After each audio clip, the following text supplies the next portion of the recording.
Hello, my name is Lisa Rice, and I'm the President and CEO of the National Fair Housing Alliance. Welcome, and thank you for joining us for a very timely and critical discussion. The year 1968 may seem like far-off history, a period quite unconnected to us today. It was a year of great turmoil. It was a year of unrest. It was a year of protest over racism and the Vietnam War. It was a year that Dr. King and Bobby Kennedy were assassinated. It was a year that, to quote Fannie Lou Hamer, people who were sick and tired of being sick and tired disrupted the Democratic National Convention. It was a year that not only rocked this nation, but the whole world. America was on full display. And in too many respects, the challenges we were facing 55 years ago still plague us today. When President Johnson convened the Kerner Commission, residential segregation, redlining, appraisal bias, and restrictive race-based zoning were the norm. These inventions were specifically designed to create racial inequality. And 55 years after the Kerner Commission released its report and recommendations for change in this nation, 55 years after passage of the Fair Housing Act, these challenges remain. We passed civil rights legislation that can often stop transactional bases of discrimination, but Congress never removed the structures of racism and apparatus of inequality. Those inequitable systems that were built using race-conscious policies are still in place doing what they were designed to do. Today, our communities are more segregated than they were 100 years ago. The racial homeownership gaps are still as large as they were before the Kerner Commission released its report. COVID's impact fell harder on communities of color, not because Black, Latino, Asian, Native, and Pacific Islanders were more susceptible to the virus, but because unjust systems amplified the disease's effect on these communities. Appraisal bias is draining homeowners in Black communities of $162 billion in wealth. The race-based zoning policies put in place decades ago to keep Black and Latino people out of certain communities are still in place. What's more, now we have technologies built with the tainted data emanating from our bias structures that generate discriminatory outcomes, further perpetuating inequality. The Kerner Commission's work is yet unfinished. That is why LDF and NAFA teamed up to host today's event. Over the years, NAFA and LDF have partnered to tackle injustice.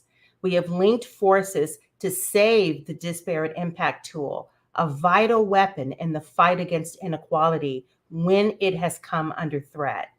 We linked forces to stand up to the Trump administration's many attacks on fair housing and civil rights. And we're joining forces today to explore how we can collectively advance and build on the work of the Kerner Commission to eliminate racial inequality.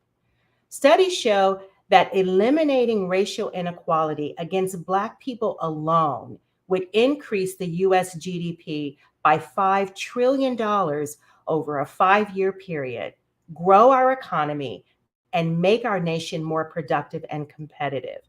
So addressing the issues identified in the Kerner Commission report aren't just important for improving the lives of individuals, it's important for improving our communities and our nation. I want to thank this wonderful panel of esteemed experts that you'll hear from today for joining us. And I want to particularly thank the phenomenal woman who is the next voice you will hear, Janai Nelson, President and General Counsel of the Legal Defense Fund, and the whole LDF family for their partnership through the years, and for also always joining forces with us at the National Fair Housing Alliance to dismantle racism. Thank you so much, Lisa, for that wonderful introduction and for setting the table for this important conversation. Many thanks to all of you for joining us for this discussion on dismantling racism as we commemorate the 55th anniversary of the Kerner Commission report.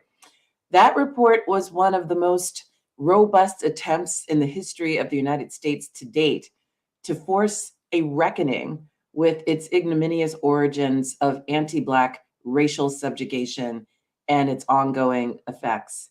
We are so pleased to host this event with the National Fair Housing Alliance, which, as Lisa noted, has been a critical partner in our work to end housing discrimination, to further fair housing initiatives, and to strengthen Black communities.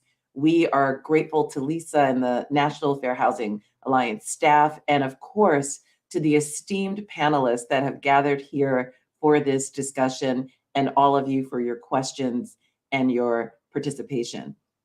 When LDF was founded in 1940 by Thurgood Marshall, this country's aspirations for equality and due process of law were directly stifled by widespread state-sponsored racial inequality in every area of life.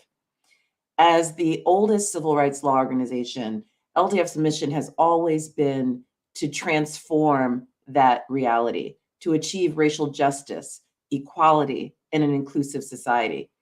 And while state-sponsored segregation was ruled unlawful in 1954 in Brown versus Board of Education, racial discrimination perpetuated through government policy persists today.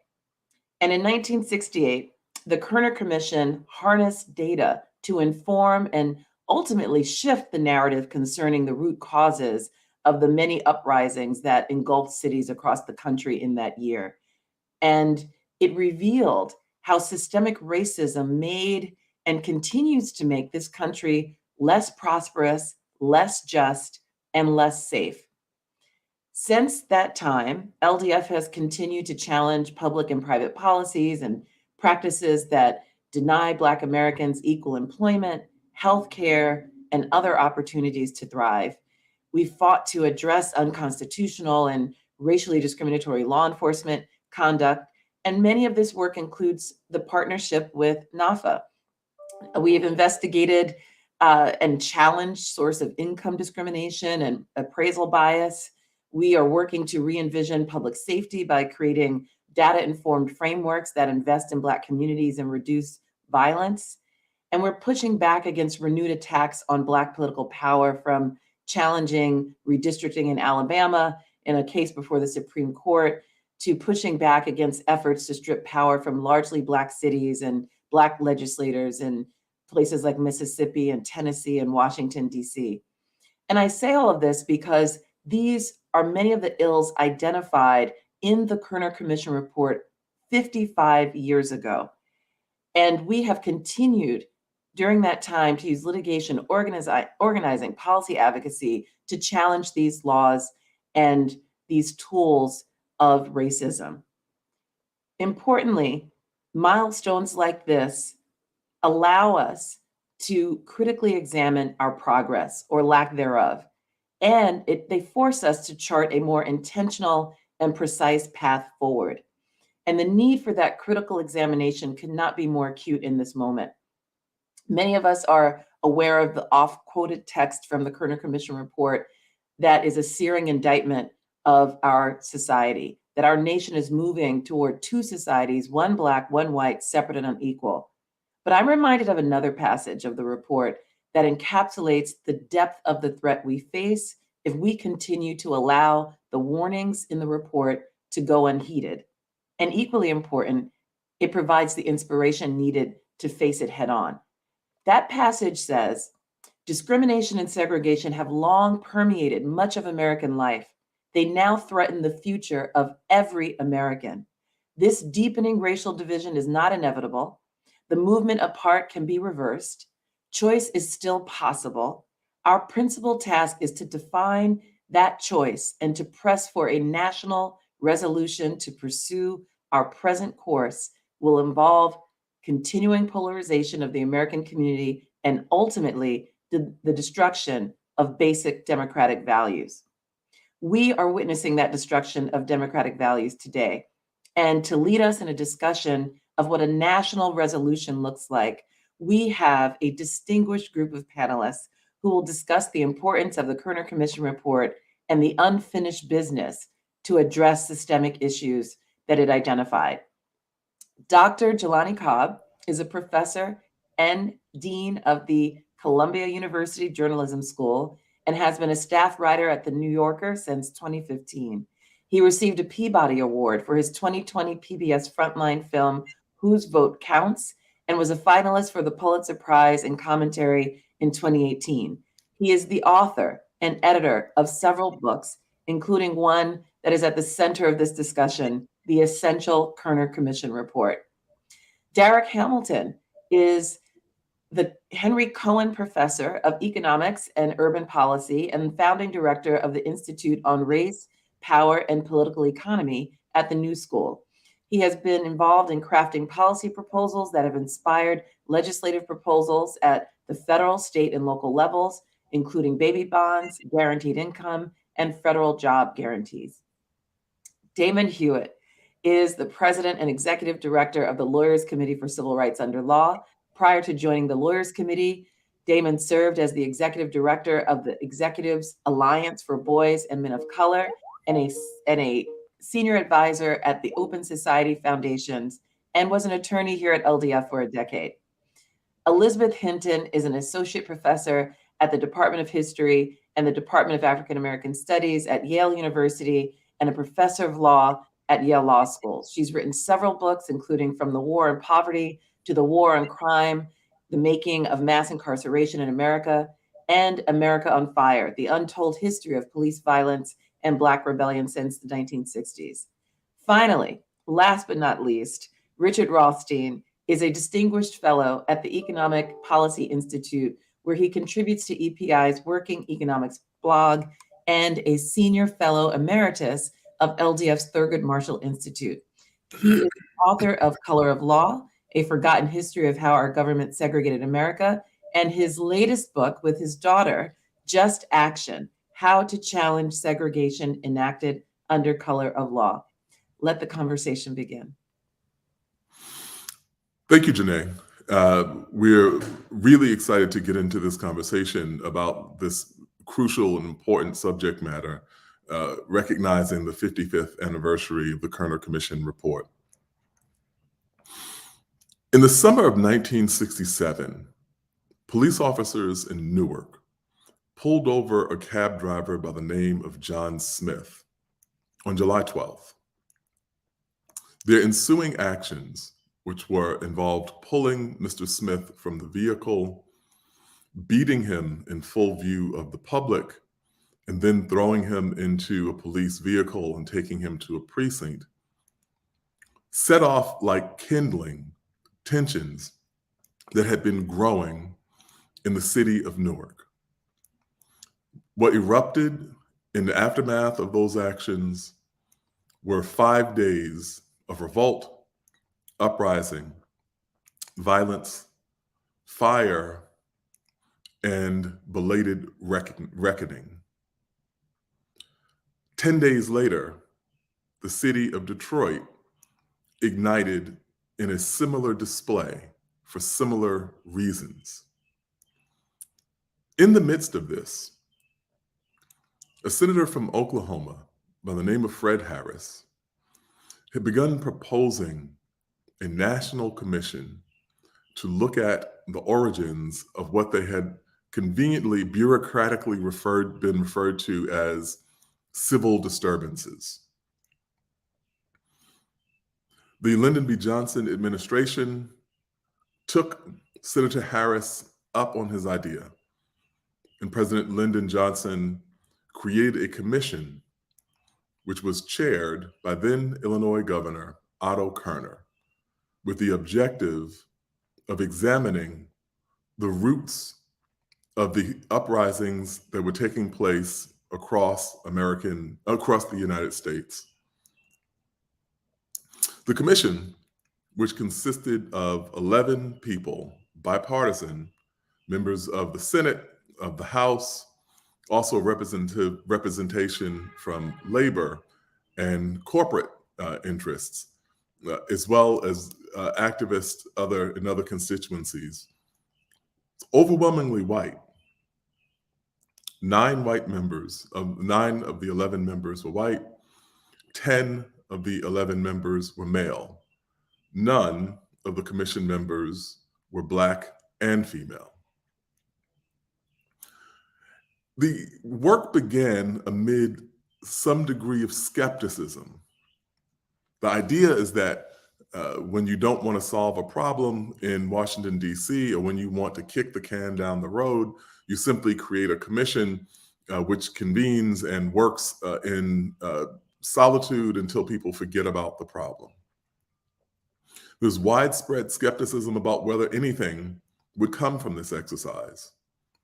Kenneth Clark, the trailblazing psychologist, who along with his wife, Mamie Clark, was responsible for the Dahl test that was the centerpiece of the Brown versus Board of Education decision, spoke clearly and said he didn't think that much would come of this exercise.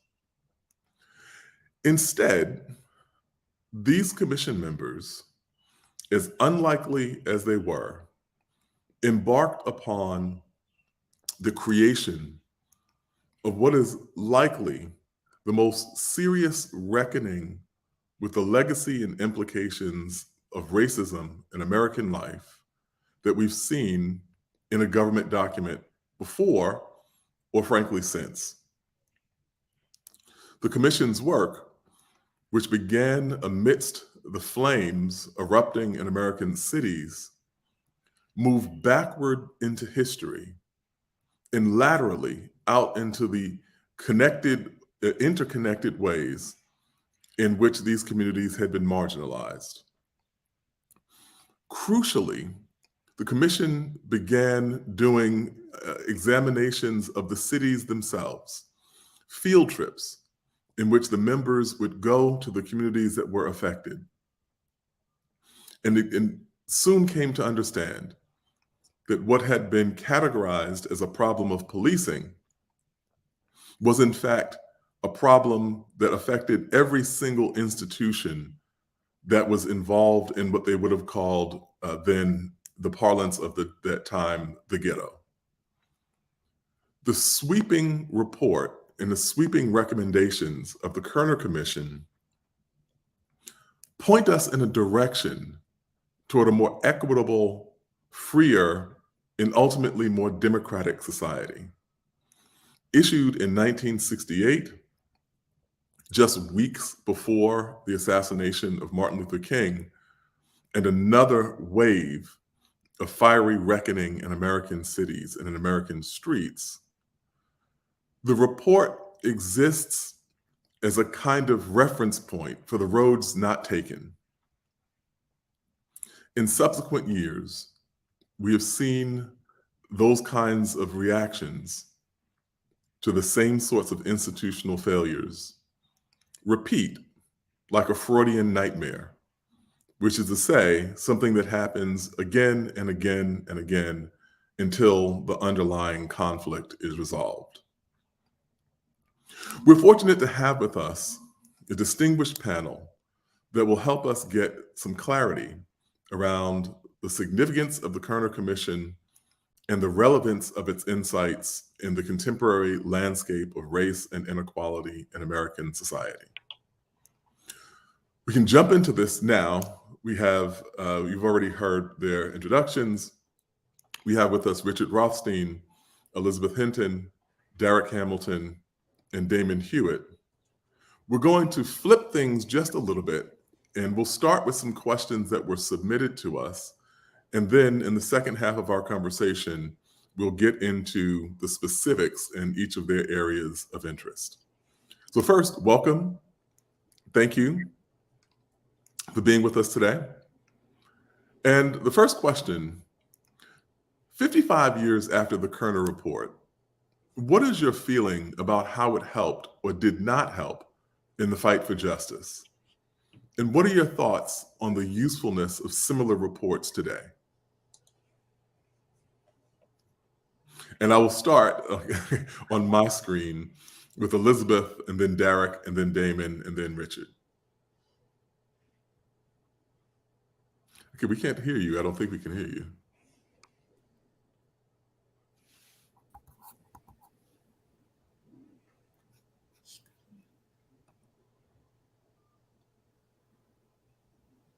We don't have audio. Can you hear me now? Yes. Okay. Sorry, I was muted.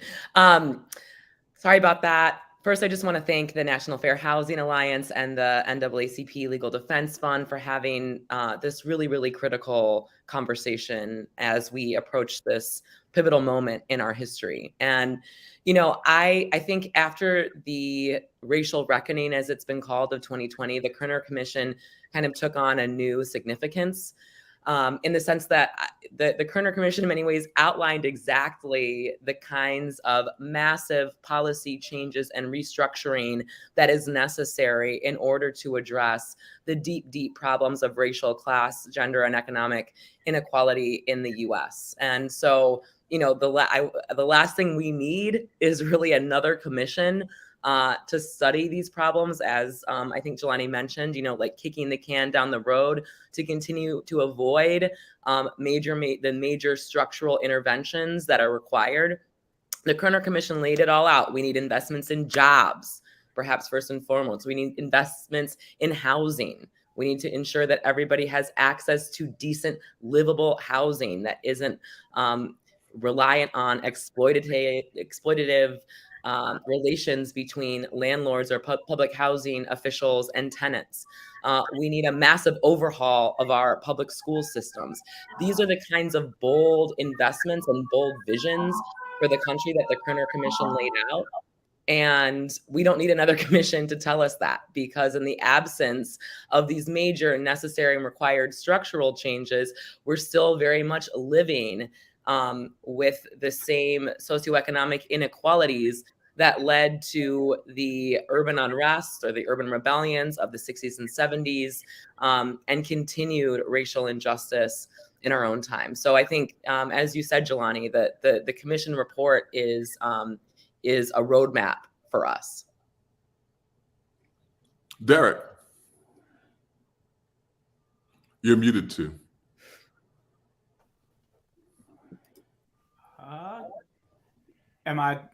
Can you hear me now?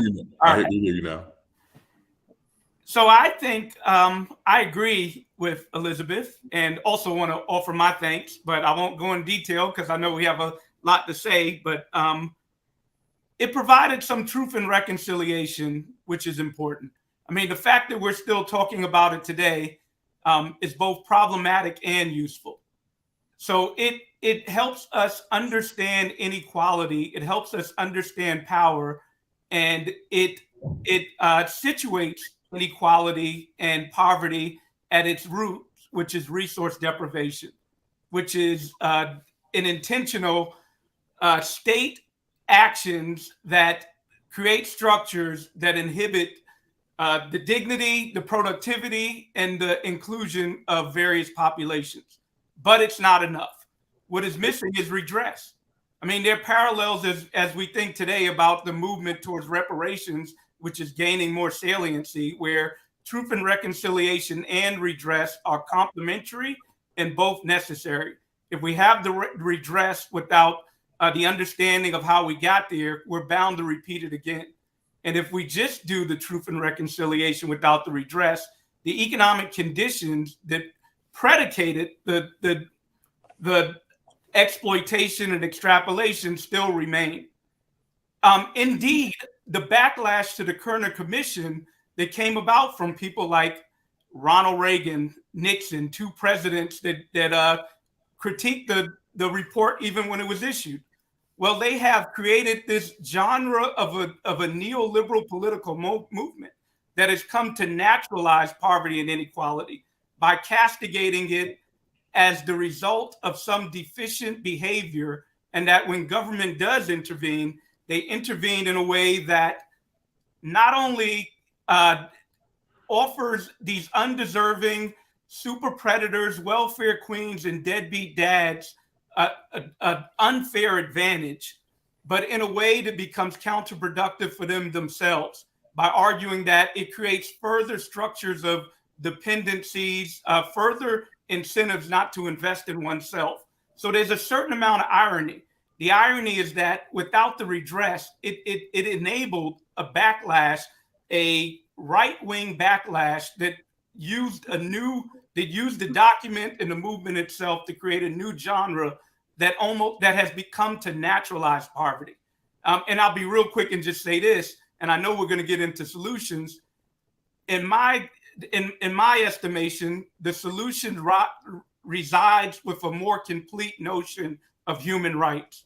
Human rights not limited to political, civil, and cultural rights, which are important, but are inadequate, incomplete, and co-opting without economic rights, without some baseline level of resource by which people can actually engage in transaction without being exploited or at the whim of somebody's charitable inkling.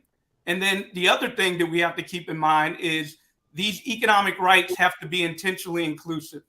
They have to be designed, implemented, and managed in such a way that the most marginalized are intentionally included, or the de facto is a system, a structure of racism by which the country has been built, and the stimulus and whatever comes about from any type of intervention has the potential to further exacerbate inequality without that intentionality. Damon. Thank you, Jelani, and thanks so much again to NAFA and Lisa Rice and LDF and Janai and colleagues and all of those who are assembled today in the audience. So, I have mixed feelings about the Kerner Commission report. From everything you laid out, Jelani, from the composition of the commission itself, to perhaps most substantively, the notion that at its core, the genesis of the report was really about a problem statement, a problem to be solved. And I won't say there's nothing useful. There's certainly many useful pieces, and I'll talk about a couple of those, at least at a high level in a minute. But this notion that the Negro, the Black person, or the Black person's behavior is the reason for the report, the problem to be solved. The Black people as a problem statement gives me significant pause. And that type of entry point certainly colors and skews what the substance could be and was, and certainly what the recommendations were, and of course the uptake. So we're in this ironic position of defending what's good about the report, because there was a lot of good there, but also critiquing it as well. And I guess that is our mission as cause lawyers, as racial justice advocates, to do just that. So that is an issue. So I also think I'm struck by what Darrick said about truth and reconciliation. There certainly was, I think, an obsession with the reconciliation. I think the good part of the truth was some grounding in historical context, which is really helpful. So many times in this country, we look at history backwards from what happened just now and work our way backwards instead of understanding what got us to this point in a fair, accurate, and truthful way. That's the very battle we're facing, frankly, with K-12 curriculum right now, under the guise of attacks on critical race theory, which most K-12 curriculum is not. It's a far cry, as we know, from critical race theory. So the grounding in historical context is important, but there's such an obsession with the reconciliation part. Brian Stevenson from Equal Justice Initiative, great writer, scholar, and advocate, talks about how truth and reconciliation must be sequential. And I do believe that the Kerner Commission tells a good chunk of truth that had never been memorialized, certainly by a body composed as it was, by primarily white men. So there's a usefulness, utility, certainly functionally and symbolically there. But the truth is, we've been waiting on America to tell the whole truth for a long time. And so the obsession with reconciliation that we saw then in 1968 is echoed and reflected today. What can we do to build police community trust and relations? And by that, many people often mean, how do we get community to trust the police? In fact, what we need to focus on is how do we get police to trust the community and not, unnecessarily harm, injure, kill, and target us. So the obsession with the reconciliation, I get it. We want solutions in this country, not just to admire the problem, but we've got to start really making sure we tell the whole truth, the entire truth, and nothing but that truth. And in today's environment where we are rife with mis and intentional disinformation, where we see narratives twisted, as Darrick and others have mentioned, it's very difficult What we need is a return to what I believe was at the heart of the Kerner Commission effort, to introduce the thing that actually got us some of the civil rights legislation that we had even before the uprisings, before the riots, before the report itself, which is a renewed sense of moral clarity, a bright line about what is right and what is wrong, a bright line that tells us that exclusion should not be an option from society, from the opportunity to profit, to develop and gain wealth, to prosper, to have a voice, to have power. That's the bright line that we need. And finally, I would say that I agree with Elizabeth Hinton that we don't need another report to tell us these things. I do think when properly leveraged, the reports are reminders. I would love that just the way you have, whether it be a law review article or an academic piece or a piece for public consumption, a lot of it is the research. And law review articles, a lot of it is the footnotes. It is understanding the thinking that came before, the past that came before, not pretending that we're Christopher Columbus and Eureka just discovered a new issue, a new problem, or a new solution. There's not a whole lot new under the sun. It's how we process, analyze, and leverage it. So if there is a future such report, I will hope that it doesn't just simply cite the Kerner Commission, but that it learns the lessons and failures of thought and implementation all along the way. Richard. Well, thank you, Jelani. And it's terrific being here with all of you distinguished people. I agree. We have enough reports. We know what to do. There's no absence of ideas about how to fix segregation and its ongoing effects. What's missing is not more ideas, not more reports. What's missing is a new activist grassroots civil rights movement that's going to create the political pressure and will to implement some of the ideas that we already have. We have a very polarized country today, but there's an enormous potential for such a new grassroots movement. 20 million Americans participated in Black Lives Matter demonstrations in 2020. They were suburban and urban. They were Black and white, Hispanic and others. They were men and women, young and old. It was the largest outpouring for racial justice in this country's history and the most diverse. And yet, at the end of those demonstrations, too many of those demonstrators in both suburban and urban communities went home. They put Black Lives Matter signs on their lawns and did nothing further to make Black Lives Matter. What we need now is not more reports that those people can read. What we need now is a national core of organizers who can knock on the doors of those people and get them mobilized to take action to press for the implementation of the ideas that we already have. Let me make one other point. There was a reference before to systemic racism. It's a term that very few people outside of an in-group understand. What they can understand is once you've created enormous inequality in this country, race-neutral policies can have a different impact on the disadvantaged, on Blacks, and on whites. And most of those policies are local. They can be addressed locally by the kinds of grassroots movements I talked about. The segregation that we have, and I documented this in my previous book, The Color of Law, was created by government, by the federal, state, and local governments that imposed segregation and required private discrimination as well. It may be that many private people wanted to discriminate, but had the federal government not required them to do so, it wouldn't happen. But there's an enormous implication to that. If it was created by government, that makes it an unconstitutional system of inequality that we have. It was a violation of the 14th, 13th Amendments in particular. And if we have an unconstitutional system of racial inequality, that puts an obligation on all of us as Americans, if we take our responsibilities of citizenship seriously, to do something to redress it. So that's an obligation that needs to be aroused, inspired.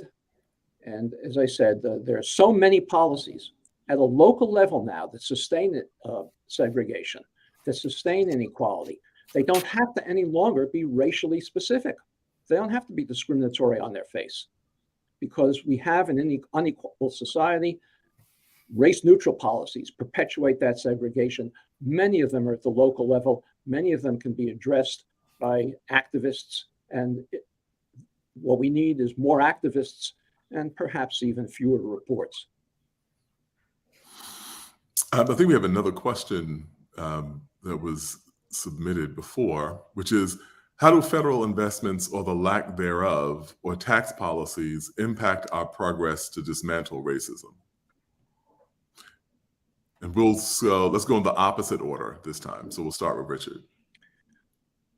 Well, I'm going to build a little bit more on what I said. There is no political appetite for federal policies today that are going to significantly redress segregation. So of course, tax policies reinforce it. Federal tax policies reinforce it. But there are many local policies that reinforce it as well, that are actionable and that we could develop movements to redress. So for example, you're probably aware of the reports that documented in almost every metropolitan area in this country, African Americans pay more property taxes relative to the value of their homes than whites do. It's a systemic problem, but it's not a race-specific problem. It's because the way in which we assess properties inevitably is going to create assessments that are higher in neighborhoods, for example, that appreciate in value more slowly than it will in neighborhoods that appreciate in value more rapidly. That's a purely local issue. Property assessments are done by counties and by cities, and a local movement of activists could create the mobilization of a movement that could demand refunds to African-American homeowners who've paid excessive taxes. That's something that's not federal, but it's actionable, and it's conceivable that it could happen. We have policies that actually stem from the Kerner Commission report. The low-income housing tax credit was a recommendation of the Kerner Commission report, a federal subsidy for the housing of low-income families. That program, necessary program, reinforces segregation, not because it's a race-specific program, but because developers would rather place low-income housing in low-income neighborhoods. When those systems of placing low-income housing tax credit projects are developed at the state and local level, racial justice activists could have a voice in the placement of those projects to ensure that they don't reinforce segregation. The same thing is true of another program that was recommended by the Kerner Commission, and it was then implemented, the Section 8 voucher program, with which we're all familiar. The Section 8 voucher program reinforces segregation, not because there's something in the purposes of the program that say they should reinforce segregation, but the vouchers are structured in such a way that they're more usable in low-income neighborhoods, in already segregated neighborhoods. That's something that can be addressed at the local level. These vouchers are administered by local public housing authorities. We're not going to get a federal mandate that requires a different way of assigning these voucher opportunities, but it can be done locally. There are many communities now, well, not many, there are some communities now that provide higher vouchers, higher voucher amounts, if people use them in higher opportunity communities, but public housing authorities don't want to implement that opportunity, and they won't do it without public pressure, without a movement, a grassroots movement that's going to demand that it happen. So those are the kinds of things that we can do at a local level in the absence of political will at the federal level to do something about it. And anyone else who wants to weigh in, like Darrick, I assume you want to jump in on this. Yeah, because I disagree with Richard on a few things. One is the notion of race neutrality. There's no such thing in America. From our origins, we've been grounded in race stratification. So also the issue of segregation, I think it's more an issue of resource deprivation as opposed to segregation. It happens that the predominantly white neighborhoods tend to have greater resources than predominantly black neighborhood. But there's nothing economic about putting a black person next to a white person that's going to lead to their development. In fact, it could create some hostility. We as a society may like the aesthetic of integration, and that's fine, and we should invest in it. But we should be clear in understanding why there is inequality and poverty. And again, there's nothing magical about a Black person being next to a white person. And then the issue with race in general, not only. Well, Darrick, let me ask a quick follow-up question to that. Sure. Yeah. Isn't the logic of integration simply, maybe not the kind of universal humanistic idea of brotherhood and sisterhood and one big human family, but a more cynical kind of idea that by simply putting Black people and white people in closer proximity, it becomes harder to institutionally discriminate against Black people? That those problems that you would direct at one population are much harder to implement when that population is in fact heterogeneous. Yeah, I mean, actually, I don't think that's practically true. I mean, we see it in our school systems where we get apartheid-like structures in integrated schools. The black kids get assigned to the remedial classes, and the white kids get assigned to the advanced placement classes. Again, I'm supportive of the aesthetic of an integrated society. And we may try to promote it in various ways. But as it relates to notions of why racism exists, it is more weaponized as opposed to ignorance. There's nothing magical about putting two groups together that will lead to enlightenment. I think there's public policy that we can do that can lead to greater enlightenment. Basically, diminish the value associated with white supremacy, diminish the value associated with the property rights and whiteness, lead to less despair overall in society. Fascism becomes more popular the greater the despair and inequality that exists in society. So an economic rights framework provides some of the tools to defang some of the venom associated with white supremacy, in my estimation. But a couple other points to make about what Richard said. We know that at every level of income, Black people are more likely to be audited than white people. It's not just simply an issue of concentration of class. It has to do with Black people have less, not only economic power, but political power. Black people also are just marginalized because of their identity. It is naive if we don't recognize that every single structure and policy in America includes both economic, political, and identity group stratification aspects. The ability to pass certain policies result from how we define people as deserving or undeserving, and that's grounded in racism. So to answer the question about the tax code, that is our most potent physical tool we have. So I love the question. I think that on the progressive side, we pay a lot of attention to agencies like HUD, like Health and Human Services, like the Department of Labor, which are all valuable. But the real action in terms of economic inclusion is at Treasury. That the tax code is well beyond revenue collection. It is the tool by which we decide who the winners and losers are in society. A tax cut is the same thing as a tax subsidy on a federal ledger. We get to choose how resources are distributed. And we've seen precedents. As a result of this pandemic, a silver lining, the IRS was capable of sending money directly to the American people in a very expedient, efficient way that saved us from a Great Depression.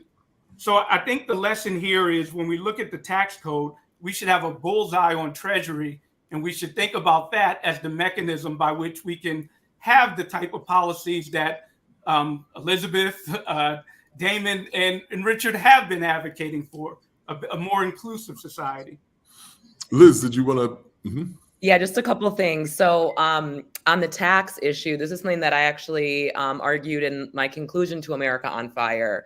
If we think about the unfair tax system in the US in the context of defund, we don't have to defund anything. We can just tax the rich and tax corporations their fair share and redistribute the wealth that they have been appropriating and extracting from everyone else from themselves, to begin to imagine some of the very policies that the Kerner Commission laid out and to begin the necessary redistribution. I think with that, and who would kind of oversee that distribution, of course, is the federal government. And I want to address that part of the question too, because I agree with Richard that, local struggles are really, really key.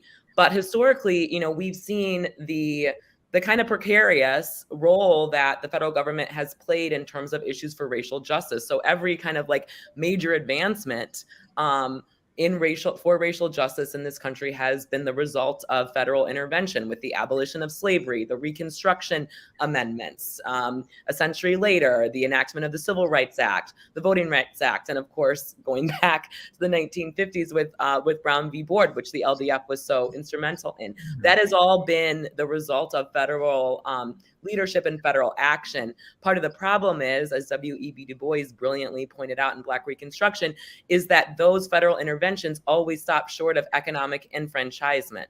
And that economic enfranchisement was part of what the Kerner Commission was advocating for. It was, it basically said to the Johnson administration, look, the civil rights legislation, the war on poverty is great, but it's got to go further, which also mirrored what mainstream civil rights activists from King on down were advocating by that point in the 1960s. So I do think we have our work cut out for us. And Richard, I really loved what you said about the, how it's the necessary next step is to begin to build a robust social movement, to build that political will. But I think that, we are going to need federal leadership and major federal intervention to realize some of the very, very ambitious policies that we've been talking about. And part of that, could just be, it's not that complicated. Just tax rich people what they owe. Stop giving corporate welfare in the way that you do, and let's start spreading out the resources in this country. Jelani, the cake is baked. I'll put some icing on it, which I think, I won't say it sums it all up, but on the tax policy, we tax income by and large, and to some extent assets, but not really wealth. And that is the fundamental problem. That's why we can have a higher tax rate. Where I'm from, New Orleans, the effective tax rate, well, that's not the right term, but the total combined tax burden for local and state is about 9.5% on everything you buy. Wow. In Orleans Parish in New Orleans, Louisiana, which is a majority Black, city, which is not overall a poor city, but there's a lot of poor, impoverished folks. We don't have a lot of money. And so we're taxing the wrong thing. We're also investing in the wrong thing. After Hurricane Katrina, one of the cases I had the privilege to litigate when I was still at LDF was a case about housing recovery. Most of the community development block grant money to Louisiana went not to people who are renters, who are the majority of residents in the city, not to the 1/3 of Black people who had no access to a vehicle and couldn't get out before the storm, but to homeowners. Now, there are a lot of Black homeowners, but even that provision had a discriminatory formula because your grant to recover was based either on the cost to repair the damage or the pre-storm market value of your house. So the investment was made, most of the money, a majority of money went to those who had higher market values. You can have an identical house in a white neighborhood and a Black neighborhood that has very different market values because guess what? The market discriminates. Same type of house, same damage, same cost to repair, but the market says the house in the white neighborhood is worth more.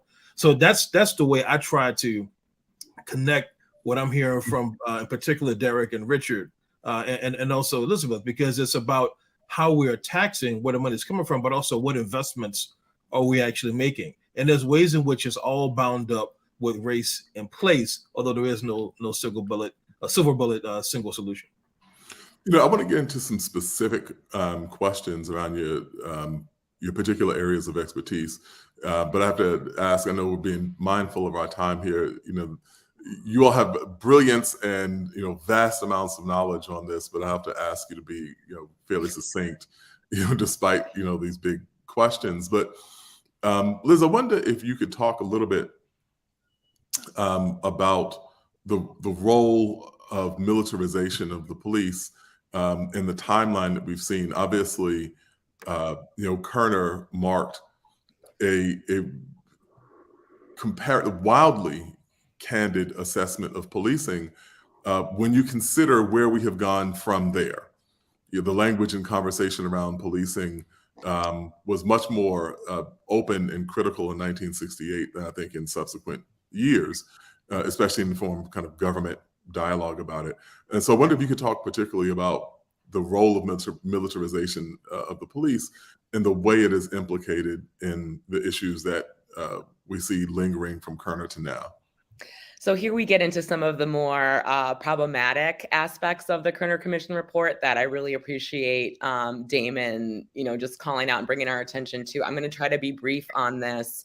But, one of the things that's true about the Kerner Commission and many other, what they were called during the 60s and 70s, like state and local human relations commissions that would identify the causes and offer solutions after there was a rebellion, an incident of community violence in response to police violence during this period. And they'd always, just like the Kerner Commission, point out all of the socioeconomic underlying root causes and then make some suggestions to improve police community relations.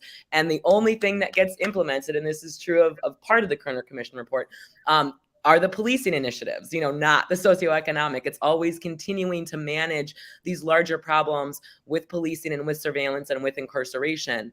The Kerner Commission, as Damon mentioned, was operating under a set of assumptions about Black Americans and poverty and crime, and looked at violence and crime in many urban communities through a kind of pathological lens. That is, that it was tied to poverty and a behavioral issue among Black Americans. And so that really ends up steering the kind of realm of possibility that they recommended for reforming police in America. I think some of their more progressive recommendations that, again, we hear very, that still come up today: civilian review boards, more training for police, greater investments in programs that bring police and residents into dialogue together, resident tenant patrols, all these things that we know actually do improves public safety in communities the Kerner Commission advocated for. But unfortunately, those recommendations weren't taken into account or weren't implemented. It was the more hardlined recommendations, increasing police officers in certain areas, developing tactical patrols, the kind of seeds of the units that we saw unleashing deadly, horrific violence on Tyree Nichols in Memphis. That is the Scorpion unit. These kind of tactical units the Kerner Commission recommended.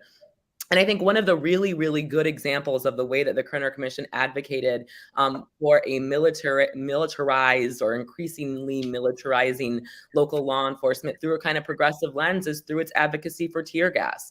The Kerner Commission looked at what happened in Newark and Detroit and saw that basically, the police and National Guard were shooting indiscriminately at Black residents. The implication, in these cities with high death tolls, I think some 43 people died in Detroit, was that, the residents themselves, Black residents, were acting in an aggressive way towards the police, and the police were defending themselves. Again, the way that police continue to have a monopoly on violence today, and often these incidents are discussed in our current climate. But in fact, these officers were scared and were just shooting off their guns, and people died because of it. So the Kerner Commission said we need, a non-lethal weapon for police to be able to use during these moments of unrest, and suggested tear gas, which of course had been used in Selma and other places earlier in the 1960s.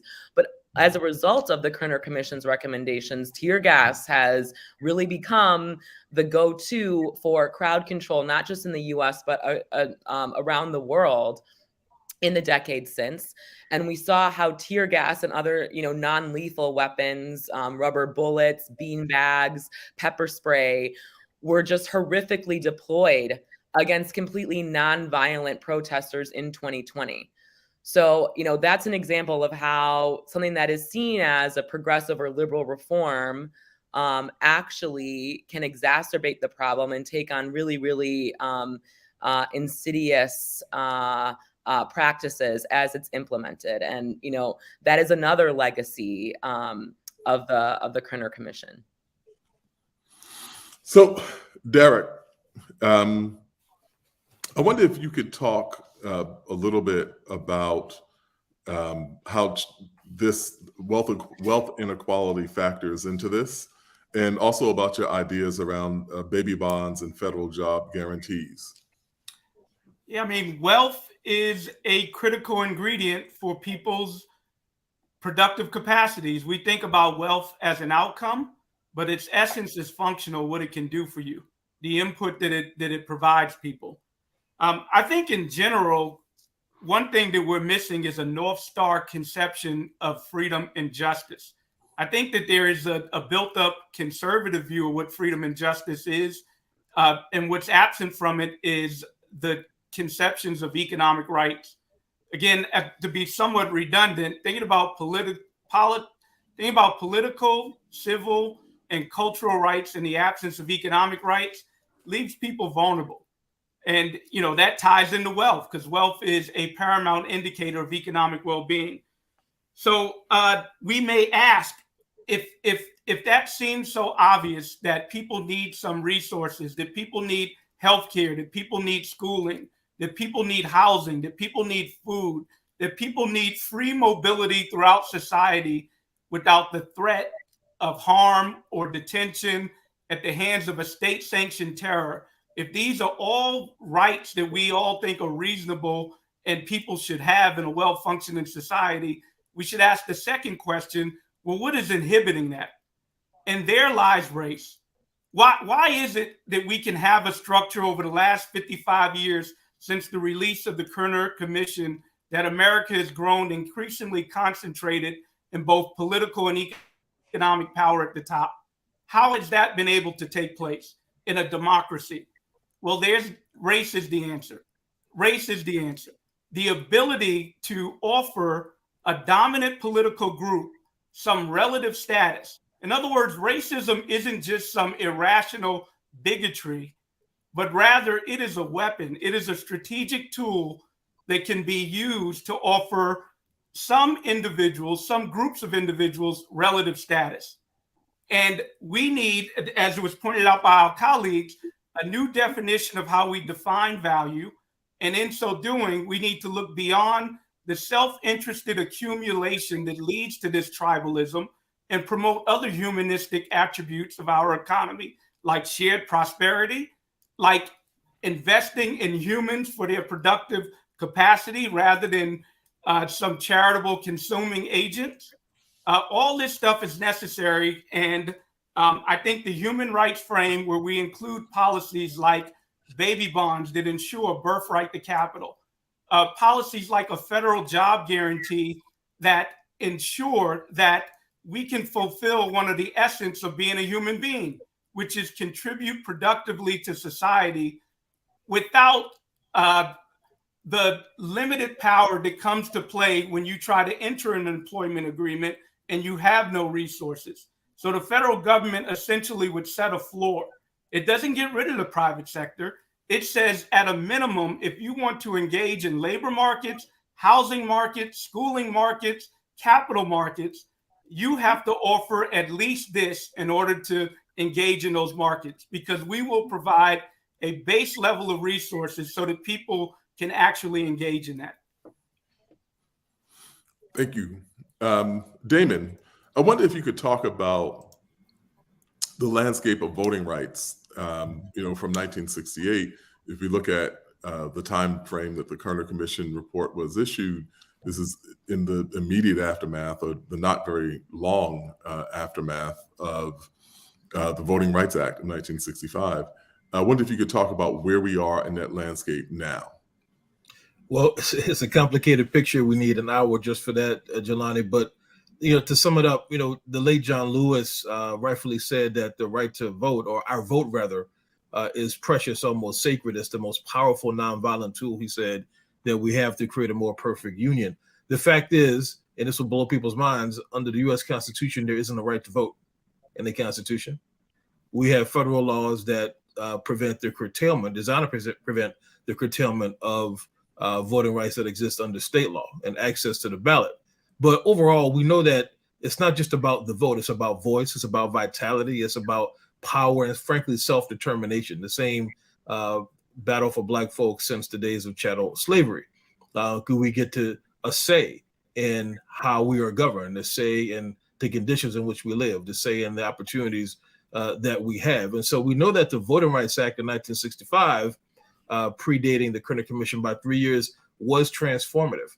If you look at the period just before the commission report and the period just after, that maybe 5-year span, we saw a significant uptick in Black voter registration that led to, by the late 60s, early 70s, and into the 80s, tremendous progress in terms of Black elected officials being elected. Now, that's not the success. The success is the Black community being able to elect our candidates of choice, not just that as a Black elected official, at any rate. But you saw the progress primarily in states like Alabama, Mississippi, Georgia, my home state, Louisiana, North Carolina, South Carolina. Now, what we've seen, though, is a political project designed to gut the Voting Rights Act, call it into question. It's been reauthorized, certainly, multiple times, including during Republican-led administrations in the White House and many Republicans in Congress. But that all changed after the Shelby County case in 2013. All of a sudden, you can't even barely get a floor vote on reauthorizing the Voting Rights Act, because everything the Supreme Court has done to gut the act in terms of the very strong pre-clearance provision that required all those states, those jurisdictions that have a documented history of racial discrimination in voting to get all of their voting changes pre-approved, meaning changing polling hours, polling places, drop boxes, early voting, by mail voting. All of those changes no longer have to go through a pre-clearance by Department of Justice or federal court. So it leaves us playing whack-a-mole trying to challenge these. So our organization, the Lawyers Committee, many others do our best to challenge it, but it is an uphill battle. The irony is the same mechanisms that were banned before Shelby County all of a sudden become legal, potentially, at least presumptively under the eyes of the law, right? That's not how we see it, but that's how many jurisdictions are moving. And so it doesn't change the political reality for Black people and political power on the ground. So the battle we're facing is a fast avalanche of backsliding based upon decades long of chipping away at the foundation, trying to create, frankly, that avalanche of backslide. We're seeing, of course, as many of us know, in 2020 and 2021, many state legislatures adopt new restrictions on voting that make it harder for everyone to vote, but specifically targeting the newer means that Black voters have been using. Before the pandemic, Black folks in the South especially didn't typically vote by mail. We went to the polls. That's how you get souls to the polls on Sundays and what have you. Or on the last Sunday before an election is the typical thing, time when the politicians come to your church. But folks started voting the way they felt safe. Absentee voting, drop boxes, mail voting, no excuse, what have you. Those means are now being targeted. So I look at this as a kind of a continuum. As long as there have been elections in this country, there's been racial discrimination in voting. And for a long time, gender discrimination as well. So the battle is never one where there's a natural resting or landing place. The political project of anti-Black racism requires constant vigilance. And so the battlefront of voting rights and exercising and garnering political power will certainly continue to be salient. The Supreme Court is poised to do even more damage this term. I know we don't have time to go into detail, but suffice it to say that everything that people knew and took for granted, even just a few years ago, is at risk in terms of how well we can protect the right to vote, which again is not even in the Constitution as an absolute affirmative right. Richard, I wondered if you could talk a little bit about your most recent book, Just Action, and the ways in which people can address and remedy housing discrimination and segregation. Sure, I've referred to some of it already. Let me just say, I agree, of course, that nobody can disagree that a federal progressive tax system would have transformative effects. That there are many things that can be done at the federal level, but we're so deeply polarized, and the polarization is exaggerated by gerrymandering, that holding hope out for federal policy is a way to ensure that nothing will happen positively in the short run, and certainly within my lifetime, and maybe even in some of yours. But there's so much that can be done locally, and that's what the new book that you referred to, Just Action, describes. For example, if we succeed in policies that improve the resources in existing African-American neighborhoods, the kinds of things that some of you have referred to.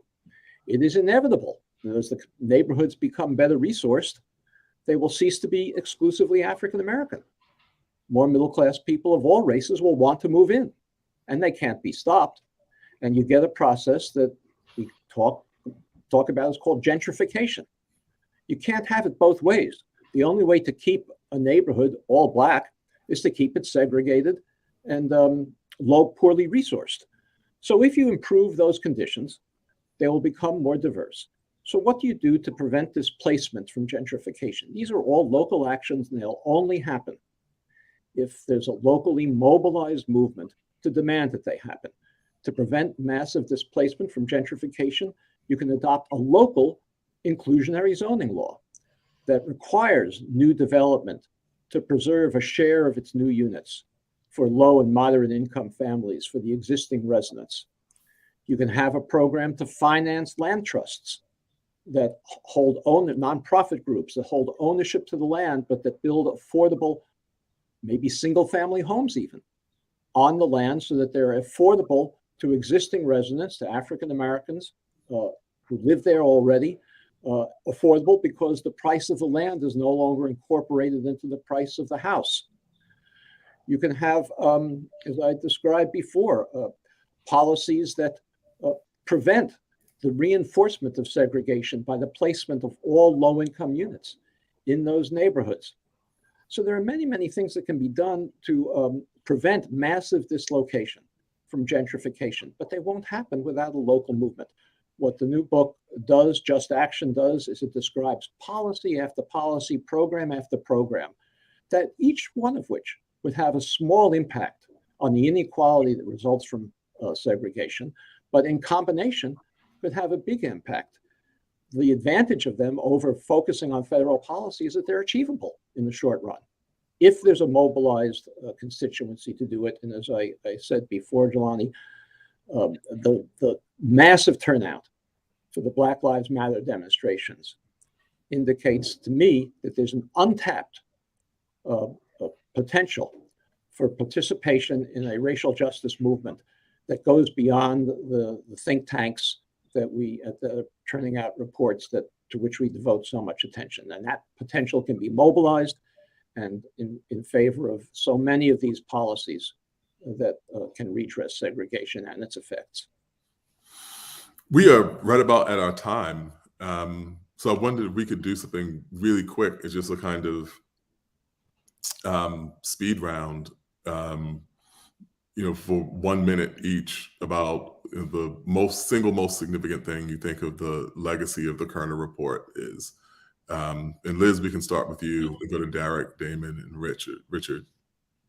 I mean, okay, so I will say, and this might kind of repeat some of the things that that I said earlier, but again, I really do think that even for the kind of changes and policies that Richard's advocating, we need to have some kind of a national guidepost or national roadmap. And so I think that, the Kerner Commission began a new level of recognition on the part of officials at all levels of government. But of course, this was a presidential task force for the first time in US history of the way that racism shaped social relations and the development of American institutions. And it was, I think that's one of the legacies when we talk about racism today, institutional racism, systemic racism, which became a buzzword during the reckoning of 2020. The root of that, or what kind of laid that out in its best-selling paperback form, was the Kerner Commission report. So the attention to racism, and again, that quote that Janai said at the top, which is that the nation is two societies, one Black, one white, separate and unequal.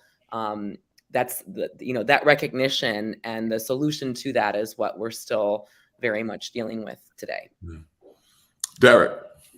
Yeah, however inadequate it may have been, and Damon pointed out a lot of the inadequate aspects of it.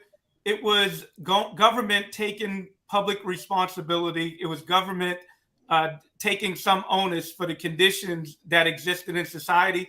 That's a great legacy. I'd say that it bridges to things like Joe Biden's executive order that requires federal agencies to take account of the conditions of Black people in their plans, missions, and also recording data, and also to take some actions to redress it. Those are all good legacies.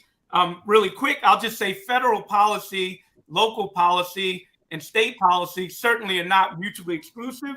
We can do all of them, and we should be doing all of them.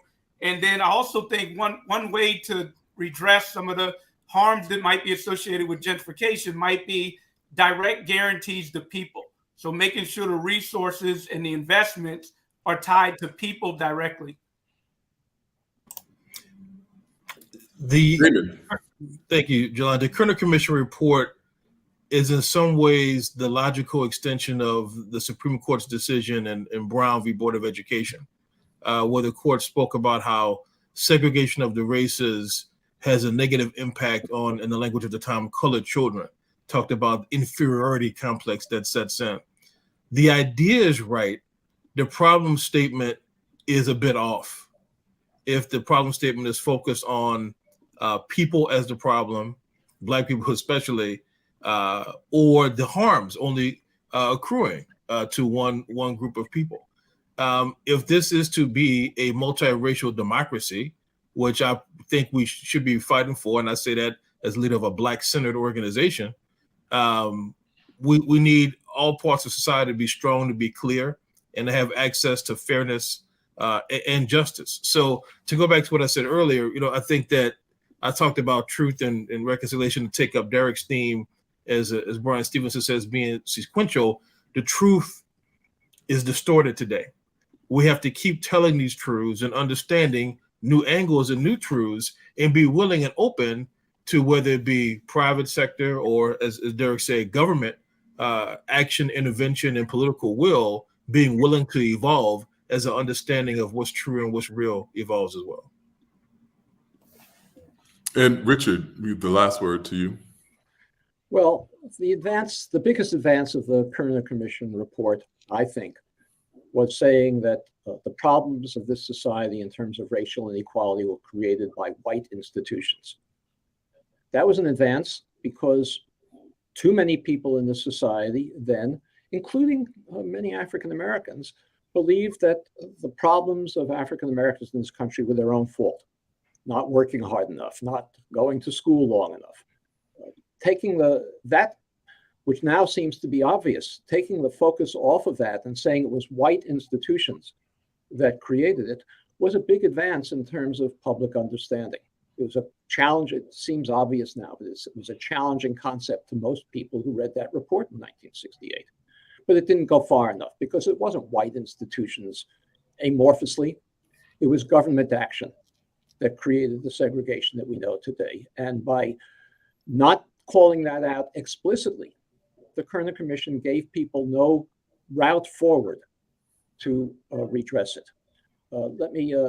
If we understand that we have an unconstitutional apartheid system in this country, as I said earlier, that places an obligation upon all of us, not just policy writers, not just people like the panelists in this group, including me, but on ordinary people to do something about it. It is certainly true, as was just said, that state, local, and federal policy all have to work together to do something about it. But you and your neighbors have much more influence on local policy, and that's the place where we have to start. And if we begin to win small victories there that redress small aspects of segregation and its inequality, we can create a movement that can build and eventually lead to a federal movement, a national movement that can influence national policy. But the place to start is with you and your neighbors. And I'm hopeful that we can see a resurgence of that kind of activity in this country that mobilizes those 20 million people into a real coalition of local movements that will grow to a federal level. So I want to thank you, Richard, and also you, Damon, and Darrick, and Elizabeth, for your insights today. I also want to thank the Legal Defense Fund, and the National Fair Housing Alliance for hosting this conversation today. Obviously, there's a lot more to be said on these subjects. I would encourage everyone who is viewing this to examine the works of everyone who's here for the insights on these crucial issues. And thank you for spending the past hour with us. That's it. Thanks. Thank you, Jelani. Thank you. Thank you. Thank you all Thank for you. coming.